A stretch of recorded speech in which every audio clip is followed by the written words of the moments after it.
had to ask, is it my turn? I wasn't exactly sure. When nobody's up here and everybody's just looking around, it's pretty good indication. It is great to be here today.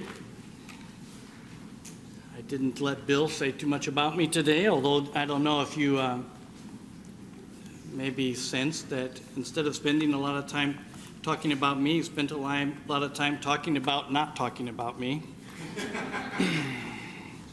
So I appreciate Bill a lot and what he does here and what he does among you, and you are richly blessed in having him and others that work with you and teach among you.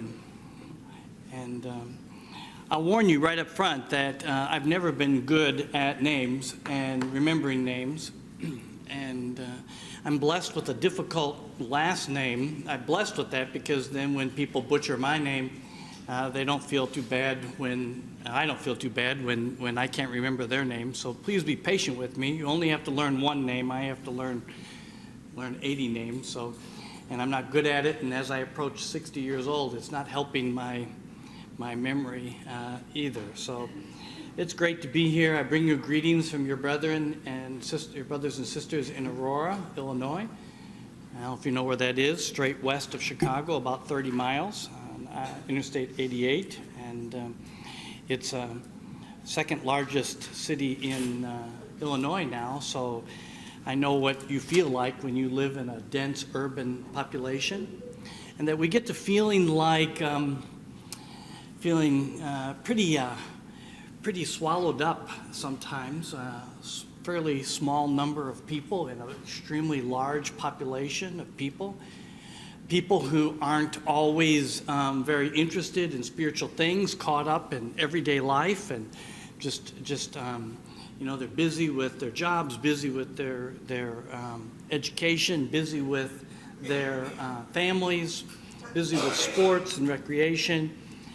And it's easy to get to the point where we just kind of get sucked up with that, and just kind of, it's life, and we're just going with life, and we leave Jesus behind sometimes.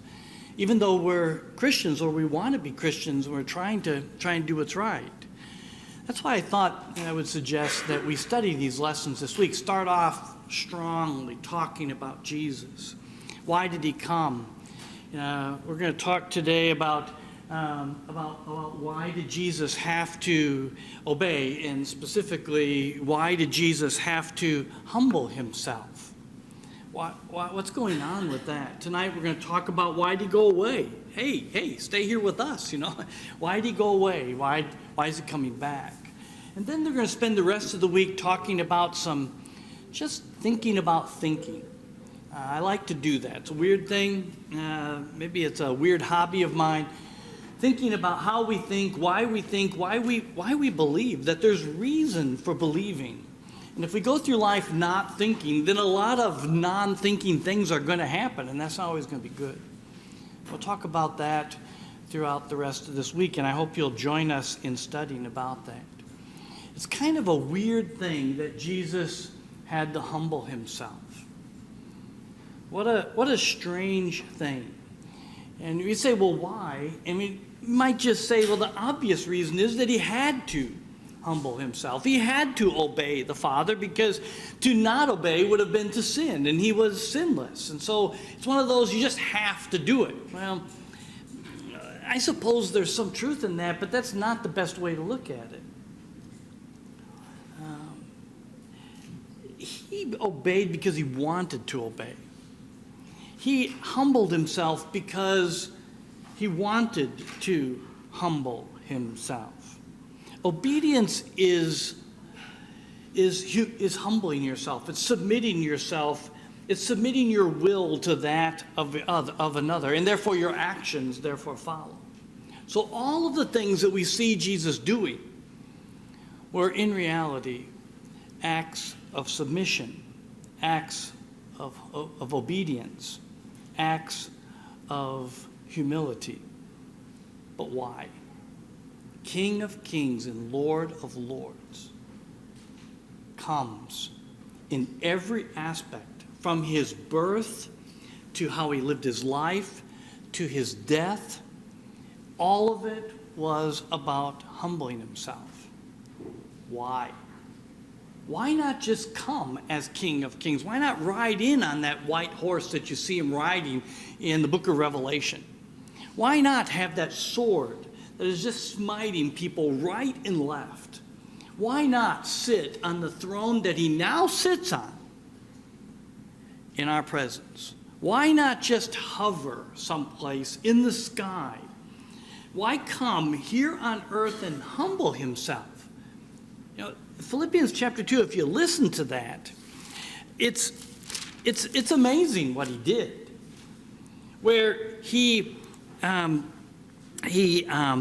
made himself, first of all, he was in the very form of God, Philippians 2 and verse 6, but he didn't consider it, my translation says, robbery to be equal with God. Not a great translation, because it sounds like he was going to steal his equality with God from God, and that's not what it means. What happens when you get robbed? Somebody grabs it and won't let go. And that's what this word means. Jesus didn't grab on to his equality with God, which he had, and refused to let go of it. Instead, what he does is he makes himself of no reputation, verse 7. He takes the form of a bondservant, and he comes in the likeness of men. This ultimate act of God himself coming here.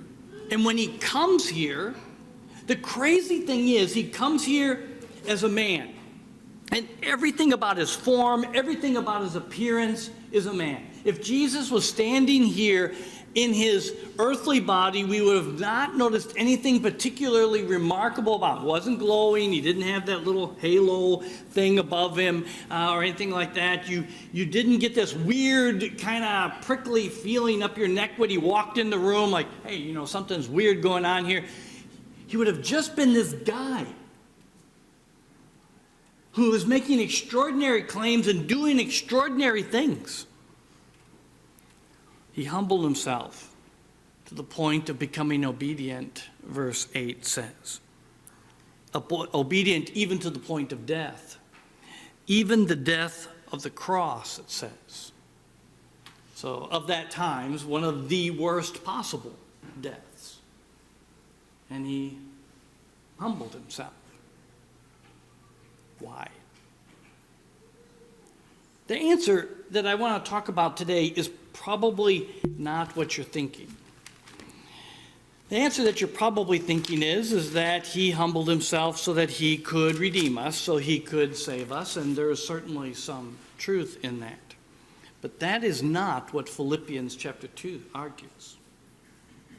Philippians 2 doesn't argue that he had to do that. He had to take it to that extent. There was no other way, and so he just had to do it. That's not what it says. But let's talk first about the extent of Christ's obedience for a few minutes. Over in John chapter 6, we're reminded that he did not do his own will. Look at John 6 and verse 38 with me. For I have come down from heaven not to do my own will, but the will of him who sent me. Actually, that should say John chapter 6. Having plenty of typos today. I apologize for that. John chapter 6 and verse 38. He did not come to do his own will. If you want to know why he humbled himself, it was because his goal was to come, and in coming, not do his own will. Could he have done his own will? You know, there are people who argue that Jesus was not God, and that his doing the will of God proves, calling God his Father, and submitting himself proves that he's not God. And in reality, what he says is I could have done my own will. I could have called legions of angels to save me, but I didn't. Why not? Because he didn't come to do his own will. He just made up his mind. I am not going to. I am going to humble myself, and in humbling myself, I'm not going to do my own will.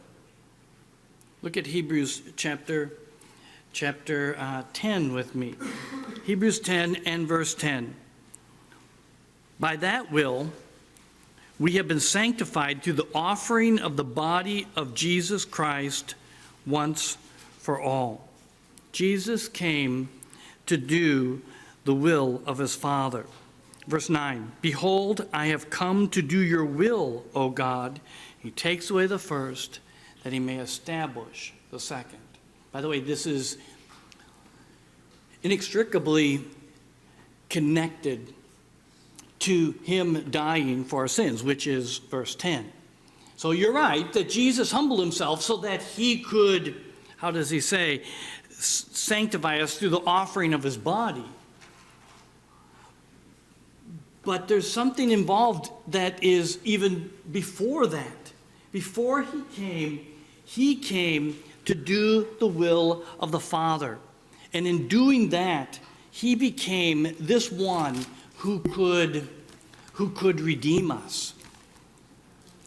I think maybe we would like to think that Jesus just, had this plan and he just came and he was his idea and he just worked this whole thing. That is not exactly what we see happening. Over and over and over again, he says, I have come to do the will of the Father. In John chapter 14, verses 30 and 31, I will no longer talk much with you, for the ruler of this world is coming, and he has nothing in me. But that the world may know that I love the Father, and as the Father gave me commandment, so I do. Arise, let us go from here. What's happening here? Jesus is getting ready to go to the cross. And what I'm doing, I just want you to know right up front that it has nothing to do with the ruler of this world. He has nothing in me. What I'm doing is not because of what the world wants, because of what the devil wants. In fact, it's going to kind of look like the devil's will is being done. As the Father gave me commandment, so I do. He didn't do his own will. And how does that show in his life? How does that show? By doing the commandments of his Father. Okay? He wasn't just doing commandments as this checklist of I don't know, I'm trying to just not sin. I'm trying to, not go to hell. He wasn't doing his own will. He had given up his will. He had given up what I want, and I'm going to do what I want. I feel this should be done, and so I'm going to do it. I like this. I want this. This is my, life plan. This is how I thought it should go. That's not how he looked at any of this. As my Father gave commandment, that's what I'm going to do. That's what he wanted to do. We talked during Bible class about repentance. Repentance is a change of heart. It's changing a heart to want to do, to think like God. That's exactly what Jesus had. That's why Jesus was doing what he was doing. Over in John chapter 4 and verse 34, he just simply says, my food is to do the will of him who sent me. I know it's getting close to noon. I shouldn't bring up food, okay? But Jesus brought it up, so we'll talk about it. What does that mean, my food is? It's what sustained him. When he got hungry, what did he go looking for? I don't mean when he got hungry physically. Although, I will say that in his temptation with the devil, when the devil tempted him with food, it was very interesting. A physical temptation. What did Jesus do? What did Jesus use to deal with it? He didn't use a physical thing to deal with it. He used a spiritual thing to deal with a physical temptation. It's very fascinating. Because sometimes when we have a physical temptation, we use a physical thing, we put up boundaries and we think that we can overcome it physically, and we leave the spiritual out of it. Jesus, why? Because he didn't come to do his own will. Suddenly, when you have a will for something, when you want something, when you only be satisfied with something, it becomes your food. It becomes what sustains you. You have an appetite for it, and you go looking for it. I've just got to have a donut. I've just got to have a cup of coffee. Been there? Just got to.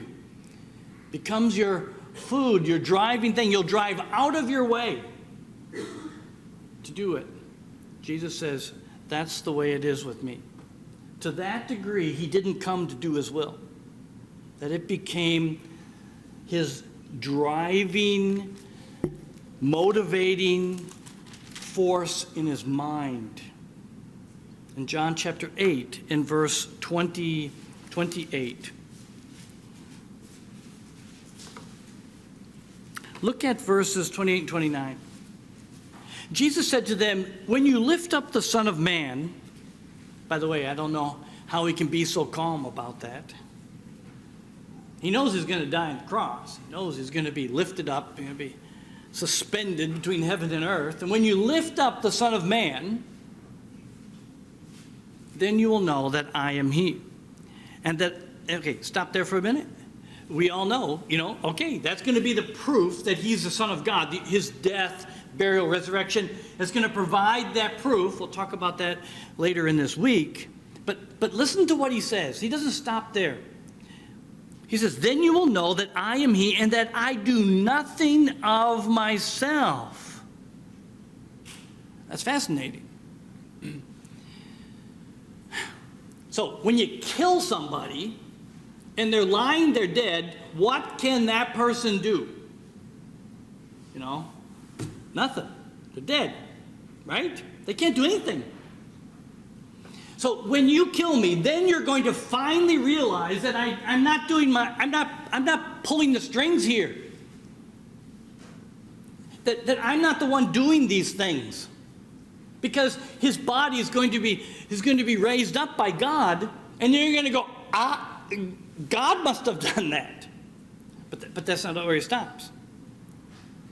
I don't know if you thought about this, but think about this. He says, and that I do nothing of myself, but as my Father taught me, I speak these things. And he who sent me is with me. The Father has not left me alone, for I always do those things that please him. Jesus did everything that pleased God, but not simply because, he had to. He didn't do his own will. Jesus obeyed. Jesus submitted himself to the Father because he had given himself over to the Father. And what's fascinating about this is he says the resurrection is going to show that. It's going to show that the Father is doing these things, not me. And that's going to illustrate also that I do not speak these things of myself. That the words of Jesus were not just the ideas of some genius, some great guy, some great prophet, some philosopher of some kind, or theologian. I think there were a lot of people that looked at Jesus that way. They looked at him as somebody who was just a great teacher. In fact, they came to him and they said, Rabbi, and they would ask him some questions. They looked at him, or they'd say, good teacher. And you remember what Jesus said about that when they called him good teacher? We don't have time to look at that probably this morning, but he said, why do you call me good? There's only one who is good, and that's who? God. A lot of people go, oh, Jesus isn't God. He just admitted he's not God. No, the opposite. It's just the opposite. You call me good, you realize you're calling me God. Are you going to be consistent with that now? I'm going to tell you some stuff. I'm going to say some stuff from God, and you're not going to act like it came from God. Here we go. Here's a letter from God. If you were 100% convinced, which you wouldn't be, but if it gave it to you and you were somehow convinced this really was a letter from God to you, you wouldn't say, hey, set it over there and I'll look at it tomorrow. You would go, well, what does it say? Am I in trouble? That's probably what we'd say first, Am I going to be blessed? I mean, am I going to heaven? Am I going to heaven now? We'd have all those kind of questions, Well, read it. See, that's what Jesus was saying. He's Emmanuel. He's God with us. You come to him and you say, good teacher, and he says, there's only one who's good, and that's God. Why are you calling me good? Is it because you're going to treat me like God? But he didn't look like it because he had humbled himself. But we know that he was taught by God, and all that he taught, all his words were from God. He wasn't speaking of himself. Look at John chapter 12. John chapter 12 and verse 49. For I have not spoken on my own authority, but the Father who sent me gave me a command that what I should say and what I should speak, and I know that his command is everlasting life. Therefore, whatever I speak, just as the Father has told me, so I speak. There's some great lessons here. I'll tell you what, if Jesus won't speak on his own authority, what do you think that says about some other people? I won't do it, he said. And the authority, this great authority, in fact, it so impressed people. The authority over what? The wind and the waves even listened to him. The authority over the spiritual world, over demons, his authority over disease, and then what's I think one of the best, most fascinating things to me is that I understand why miracles were impressive, but sometimes some people went to listen to Jesus and said he spoke with an authority that other people didn't have. Just his teaching, I think it was shouting. It was just he was speaking directly from God. In his applications of the scriptures and application to daily life, it was just right. And people were blown away by it. And here's what Jesus says. He says, it's not my authority. I'm not speaking from myself. But as the Father commands me, as the Father teaches me, as the Father shows me, that's what I do. Look at one more verse in John. John chapter 14 and verse 10. Do you believe that I am in the Father, and the Father in me? The words that I speak to you, I do not speak on my own authority, but the Father who dwells in me does the works. So even his works, his miracles, where did it come from? From the Father. Each time he deflected, said, don't look at me, look at the Father. It's not that we shouldn't believe in Jesus, but we've got to believe in Jesus because the Father was with him, because the Father was blessing him with all that he did. And so he submissively obeyed in every aspect of his life. And Christ's life was not only a life of perfection, but we've got to remember it was one of humble obedience in all areas of his life. In Romans chapter 5 and verse 19, it says, for as one man's disobedience many were made sinners, so also by one man's obedience many were made righteous. He looked to the benefit, he looked to the reward. He knew that by his submission, he knew that by his obedience, others would be blessed. It wasn't just about him. And so he was willing to, according to Hebrews chapter 5, learn obedience by the things that he suffered. What a fascinating verse Hebrews chapter 5 and verse 8 is. By learning obedience, it doesn't mean he learned what the word meant. That God up in heaven somehow or other can't quite wrap his mind around what obedience means. That's not what it is. God invented obedience. He invented the word obedience. God knows what it's like, what submission means, but God doesn't obey. Everybody obeys him. His way is just right. It doesn't say that God is right. God is truth. It doesn't say that God does right, sorry. As much as God just is right. He is truth. It's like, does God love you? Yes, he does. But more than that, God is love. It's just what he is. It's the same is true with obedience. God doesn't obey. God just does what is right. God doesn't submit. So for him to come and obey, to learn obedience, basically the idea is he experienced obedience when God had not. He experienced submission when God had not.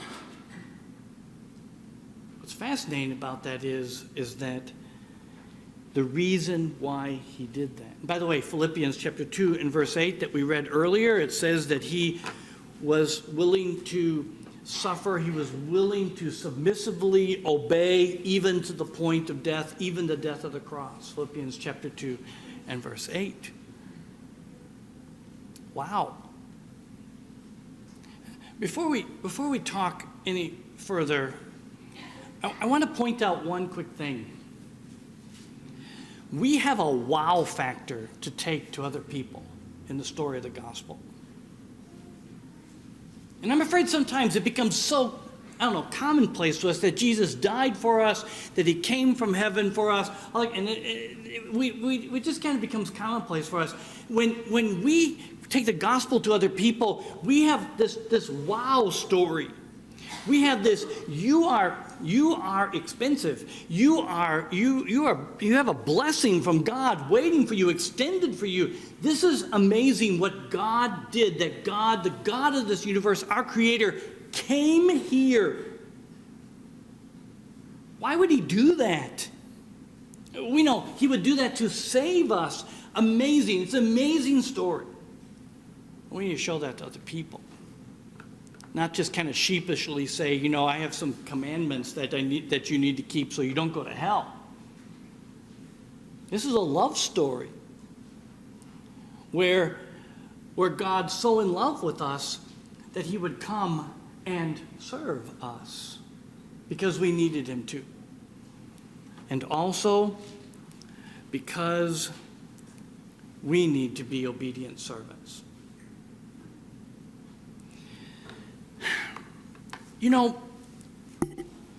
Jesus didn't come to show us how to be a king because we're not kings. We're not going to live here as kings. Jesus didn't come to show us how to be gods because we're not gods. Could he have come here and showed us what it's like to be a god on earth? Yes. Glowing glory. I can't even look at him. Remember Moses on the mountain? Couldn't even look at God. And even when some of the glory got on him, he had to veil his face because it was glowing. People couldn't stand to look at his face when he came down. Could God have come like that? Could Jesus have come? Of course he could have come like that. Could he have had this, this bubble around him so that nothing, some kind of force field, sticks and stones bouncing off and they come to arrest him and they bounce off. Could he have done that? Of course he could have done that. But he didn't, not only just because he had to die for us, but because we have to live for him as submissive servants. He came to show us how to live for God. He didn't come to show us how to be God. We can't be, even if we knew it. He didn't show us how to be kings, sitting on thrones and people, bringing us fruit and dropping it in our mouths, because we're not living like that. We're not kings. We're servants. And so when Jesus said, "Follow me," he didn't say, "Follow me, and I'll show you how to be a god." He didn't say, "Follow me, and I'll show you how to be a king." Follow me, and I'll show you how to be a servant. Which one of us can be a servant? all of us. Every one of us. John chapter 15 and verse 10, if you keep my commandments, you will abide in my love, just as I have kept my Father's commandments and abide in his love. What's Jesus saying? Look at me. Look at me. What am I doing? Barking out commandments? No. Follow me, barking out commandments? No, that's not what he says. I kept my Father's commandments. You keep my commandments. I've shown you how to do that. I abide in my Father's love. You abide in my love. He's showing us something. Wait a minute. This isn't weakness. This is submission. This isn't Jesus failing. This is Jesus showing us how to live, how to be followers of God now. Flip over to 1 Peter chapter 2. 21. 1 Peter 2:21. By the way, this is the section, verse 18. Servants, be submissive to your masters. He's already talked about being submissive to your government, verse 13. He's already talked about in verse 11 just being generally pilgrims and sojourners and being submissive. He's going to go on and talk about wives being submissive to their husbands, and he's going to go on to talk about just being submissive to one another. But smack dab in the middle of this, we have verse 21. For to this you are called. Okay, you are called to what? To being submissive servants. But look at the illustration he gives. For to this you are called because Christ also suffered for us, leaving us an example that we should follow in his steps, who committed no sin, nor was deceit found in his mouth. Who, when he was reviled, he didn't revile in return. He suffered, he did not threaten, but committed himself to him who judges righteously, who himself bore our sins in his own body on the tree, that we, having died to sins, might live for righteousness, by whose stripes you were healed. For you were like sheep, gone astray, but have now returned to the shepherd and overseer of your souls. Why should you submit? Why should you submit here on earth, in earthly relationships, in a godly sort of way? Why would God ever ask you to do that? He said, well, he asked his son to do that. He has asked his son to be submissive in all things.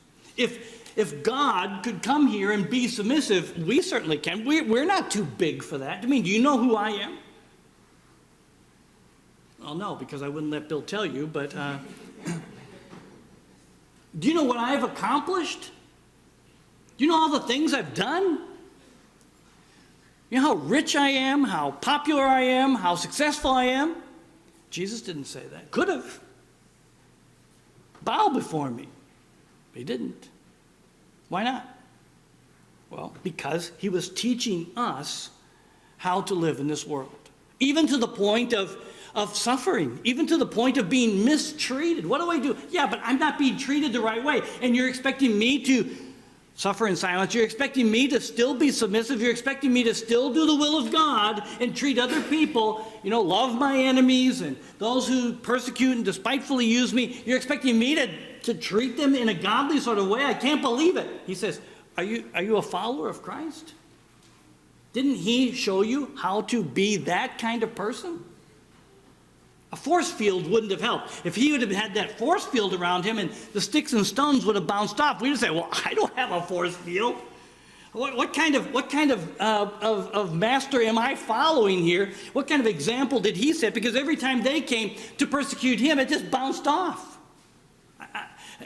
He sat up on this throne and people were dropping fruit in his mouth, and I don't get to be that. I have to be right down here with the servants, and it's hard down here. He says, been there. Done that. He knows what that's like.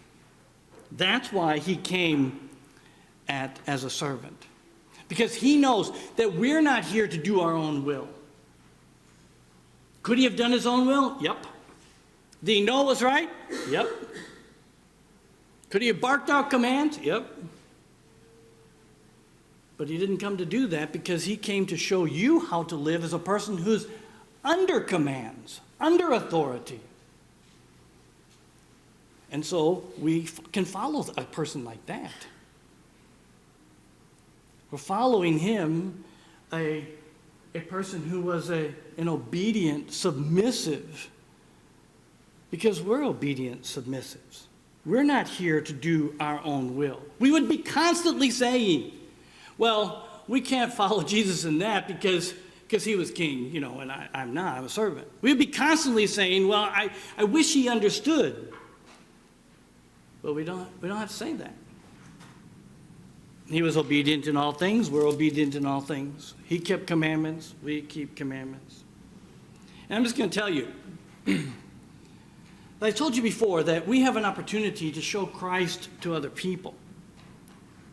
But I'm going to tell you that one of the greatest ways that you have to show Christ to other people is to be obedient and submissive. Super unpopular, super rare in our culture today for people to be kind and loving and particularly submissive. That's why, if you're still in that same opening in 1 Peter chapter 3, it suggests that other people are going to learn from us. He uses the illustration of a wife being submissive to her husband, verse 1, even if some don't obey the word. So what happens if you're married to an unbeliever? Well, then, you get a pass card. You don't have to be submissive to somebody who's unbeliever. He says, no. In fact, just the opposite. He says, so that even if they do not obey the word, they without a word may be won by the conduct of their wives while they observe your chaste conduct accompanied by fear. And then he goes on to say, so don't try to impress your spouse, your husband, with the stuff you've got, your sports car, or in this case, the way you dress or your hair. He says, but instead let it be the hidden person of the heart. Listen to this, with the incorruptible beauty of a gentle and quiet spirit, which is very precious in the sight of God. That gentle and quiet spirit is an attitude of submission. What on earth? Well, it's different. It's not on earth. Show them something that they don't just see everywhere. And I'm afraid that sometimes we take some glory in the fact that we are just a little bit better than the world, or a little less unamazing than the world. That's a weird thing. Think about that for a minute. Less unamazing. The world is normal, unamazing. It's just the world. And when we are being challenged to be less unamazing, what is that? I'll give you an example. Forgiving. How amazing, we talk about amazing grace. How amazing grace do we extend to other people? How forgiving are we? Are we just a little bit less unforgiving than other people? Or are we absolutely mind-blowing forgiving? That's the way God's grace is. People are learning what God is like from us. They see Christ in us. And when they see Christ in us, they should see a person who is like God. People who are letting their light shine so that people see that reflection of Christ, not ourselves, but the reflection of Christ, and they turn and they glorify God. Are we like Jesus, or are we different from Jesus? Jesus, who was constantly giving God the glory, Jesus, who in his submission was showing people that God loves them, that God will do anything for them. Is that what people are seeing in us? In Romans chapter 2 and verse 24, there were some people who did not have this kind of attitude, who claimed to be servants of God, Romans 2:24. And it says, the name of God is blasphemed among the Gentiles because of you. If you're a Christian, and you're so proud and so arrogant and so unforgiving and so I don't know. You act like you're the greatest person in the world, and Jesus was this submissive, was this obedient, was this serving person. And you're following him. I don't see it. So my answer is, so why did Jesus come and submit himself? When he was, you say he's King of Kings and Lord of Lords. Why would he do that? And the answer is, it's not that he wasn't king or Lord, but it was that he was serving a need that we had and teaching us to be submissive as well. He was saying, come and follow me. And you're going to have to be meek and humble in heart to follow Jesus. Emptying yourself of self and saying, I will do whatever my master commands. I will serve him and others as he wills. I belong to him. Isn't that what Jesus said to his Father? I'm yours to do with as you please. Even in the garden, when he was staring death in the face and he prayed, let this cup pass from me. 3 times he said, but not my will, but your will be done. Is that how we're serving the Lord? Not my will. Not what I want. Here's what I want. This is the way I see it. I would love for this to happen. But let me tell you something. If you will it differently, God, I'll submit. If I have to do others differently to serve others, I'll serve. That's what he calls you to. Are you a servant of God? We use that phrase. We throw it around pretty freely. Servants of God. Are you a servant of God? Jesus was. So the question is, are you really following Jesus? If you're already a child of God, you need to search your heart and ask yourself, am I a servant of God? Do I have a submissive heart that will serve God and others? Whatever it takes. And if you aren't a child of God, the idea of repentance is to change your heart from arrogance and from rebellion to submissive and servant. And if you need to do that, you can change your mind. You can confess Christ and be baptized, put on Christ to serve him. If you need to do that, tell us while we stand and sing this song.